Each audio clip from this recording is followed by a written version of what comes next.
Has foreign funding of American think tanks increased recently? I guess inflation adjusted or whatever. Is this, I don't want to call it a problem because you're going to say it's not a problem if it's disclosure, but is foreign funding of American think tanks increasing?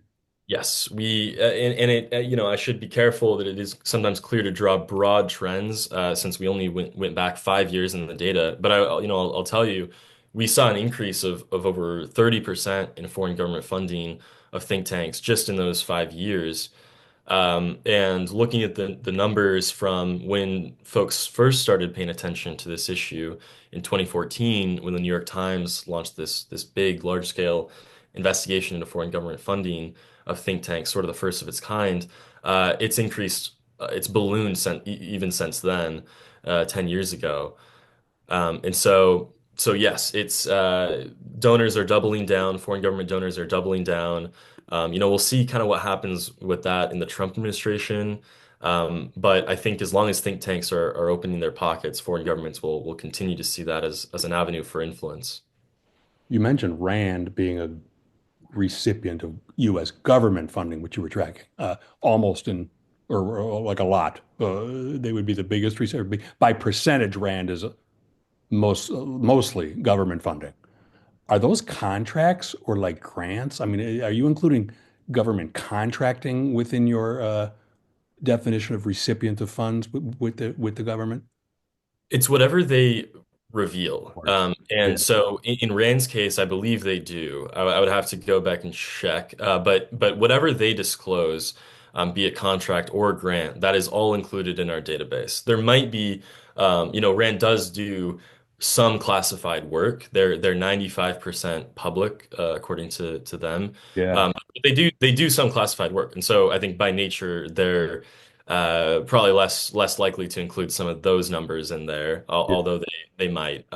We basically just went to their each think tank's website. Whatever information they're willing to give, Yeah. we would incorporate that into the website. And you said, by definition, you're lowballing it. You're going conservative. But it'd be unfair for me to ask you what's the margin of error? How high? How much do you think you might be? How much are you lowballing it? Yeah. I've sort of been asking this same question to we've gotten all sorts of feedback from folks on this report, Yeah. and in some conversations with donors, I've been trying to ask that exact question, Yeah.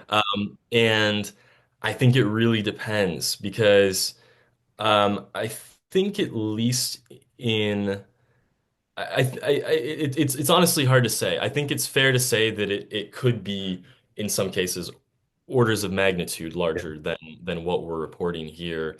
I mean, just to give you one example, I mean, the upper ends of the ranges are oftentimes actually pretty low. Like, for example, I believe the Council on Foreign Relations, this one of the largest, kind of premier foreign policy think tanks in DC, dating back to just after World War One. I think their upper range of what they disclose is 100,000.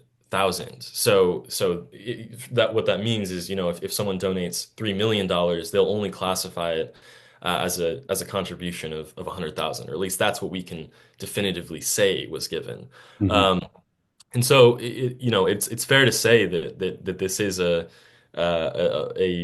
we're definitely lowballing it. And I should also say, since your audience is so, you know, meshed in this world and might want to go take a step further, on the website, on the thinktankfundingtracker.org, we we don't include the max ranges in the website itself, but folks can download the data for themselves if they go to the About page, and they can see all the ranges for themselves. They can get the minimum donation, they can get the maximum donation, just if your audience wants to take that extra step. Is that like an Excel file? It's just yep, exactly. It's a CSV file that people can import to Google Sheets, Excel, whatever they want. And that just gives a little bit more information if people want to go further. You mentioned FARA, the Foreign Agents Registration Act. Why don't the Agents Registration Act or the Lobbying Disclosure Act handle this problem challenge or mitigate the damages that might be occurring? because of non-disclosure? Yeah, it's a good question. So, whereas foreign lobbyists and even domestic lobbyists have to disclose certain information, clients, dollar amounts, some information about what they're lobbying on, and in particular, especially for foreign agents, those rules don't apply as is to think tanks. Think tanks are a little bit of the Wild West in this sense. Um, as it's interpreted right now, the Foreign Agents Registration Act, which is the transparency law for foreign lobbyists, doesn't apply to these think tanks. So if a think tank is engaging in political activities on behalf of a foreign government, pretty explicitly, it could fall into that category. But there's kind of been a reticence to use FARA for think tankers. I think in part because it would just be a huge shift, right? Like that would require most think tanks, most DC think tanks. I think over 60% of the think tanks that we looked at, if you just get foreign funding, it would require them to register under FARA. So right now, it's the government is typically kind of going case by case, looking for some of the more extreme examples. I think most famously, there was John Allen of the Brookings Institution, who was investigated for the FBI for unregistered lobbying for Qatar. And then the most recent example was Sumi Terry.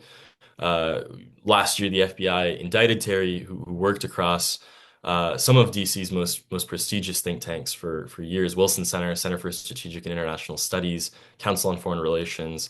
All the while, she was accepting luxury gifts and feeding information to Korean intelligence.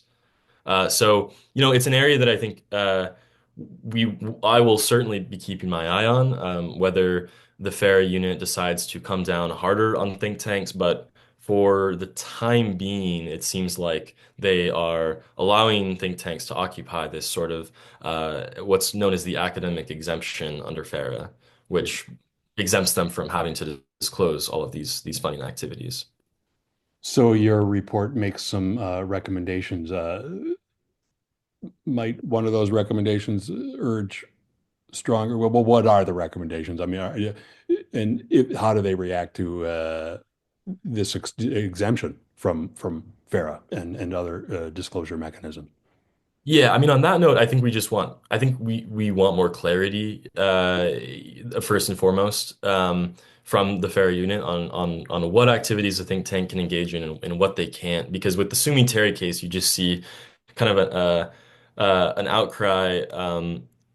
You see people arguing, of course she shouldn't have been doing this. Then you see other people who are arguing, well, these foreign entanglements are natural.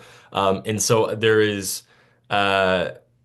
FARA is kind of famously a pretty ambiguous statute largely, and I think folks in the think tank world just want more understanding from the FARA unit on what constitutes a political activity for them and what constitutes and how far that academic exemption is stretched. So I think more clarity on that.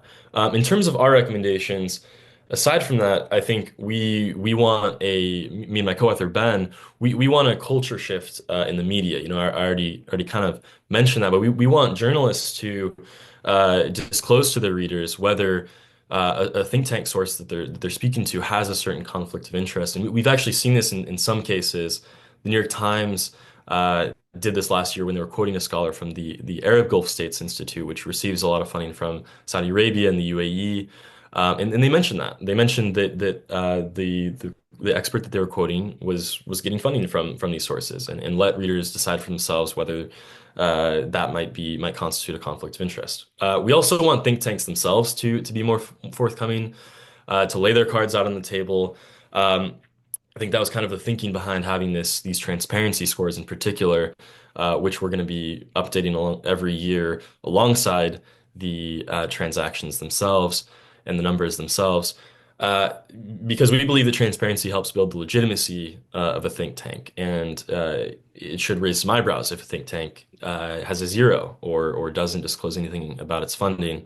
And then lastly, because I understand that asking an industry to self-regulate in some ways is a bit of a wish list. If it comes to it, we do think that the policymakers should have think tanks disclose their at least their major funding sources, especially foreign government sources, but also extending that to, corporate sources. We believe that, depending on contractor funding of think tanks, certainly can lead to conflicts of interest. We've seen pay-to-play research, and very sympathetic policy recommendations come out of some of these funding relationships. And then there's a few proposals that would at least start to get at that already. Fighting Foreign Influence Act is one, and we'll see if that gets introduced in the next Congress. So those are some of the policy recommendations and kind of culture shift recommendations that I would point to, Michael. Would it be possible, if even only hypothetically, for a policymaking response to be an overreaction? What would the risks be of asking policymakers to try to address this problem? Uh, Yeah, I think so. It's certainly possible. One problem with asking to regulate this industry is that there's not a legal definition for think tanks, right? Uh, and so you might see this kind of a shift where a lot of think tanks start referring to themselves as research centers or something like that to avoid that sort of regulation.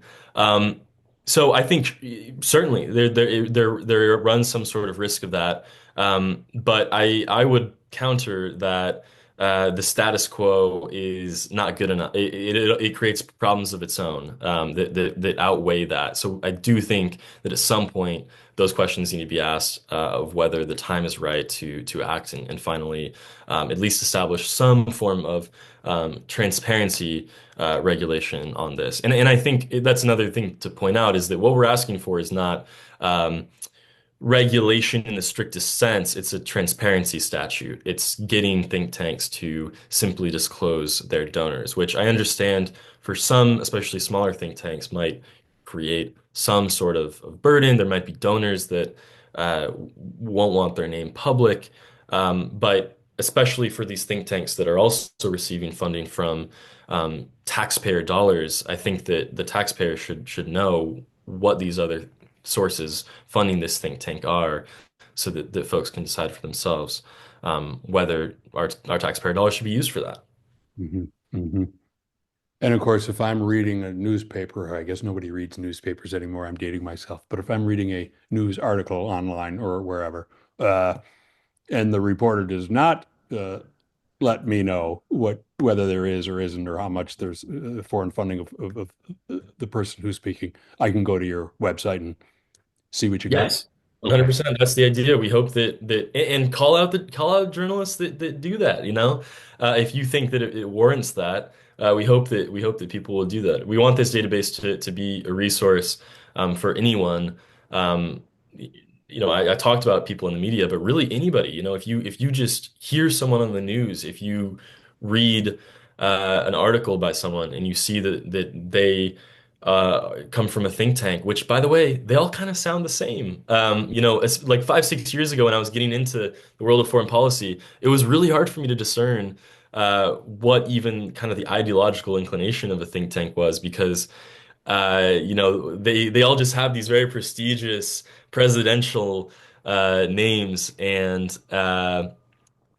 so if you look at the funders themselves, that is, I think, the most important question, even more so than the homepage in uncovering what the interests of the think tank, Yeah. where they lie. This will be my last question. Is there one or another ideological inclination that takes more foreign funding?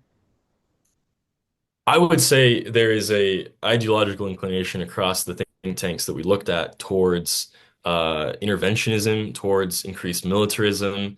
That's a big reason why we undertook this project. That's the Quincy Institute's mission in part, and my program's mission is to look at the sources that are furthering militarism, especially overseas, pushing for increased military budgets. And so Pentagon contractors certainly do just that. They want their piece of the pie. And Lockheed Martin got more funding from the Department of Defense last year than the entirety of the State Department budget. And so they're doing very well for themselves, and we want to better understand kind of the role that they're playing in funding think tanks across the board. But foreign governments as well, they have their own interests, be they, arms sales, soft power, projecting power here in Washington, all sorts of different things that do further military entanglements with the U.S. And so we want to, in part, expose that. And I think that's true for kind of the left-leaning think tanks, and it's true for some of the right-leaning think tanks as well. So I hope that people take a look at this website, and I'm curious what kind of conclusions people come to, because these are just mine. Looking at the data, I have my own biases, and this is what I look at and I think is interesting. So I want to hear from folks. Please, reach out to me over email or over Twitter, and let me know what you can find from this as well. Well, Nick Cleveland-Stout of the Quincy Institute, thanks so much for doing with this with us today. Thanks. Thank you.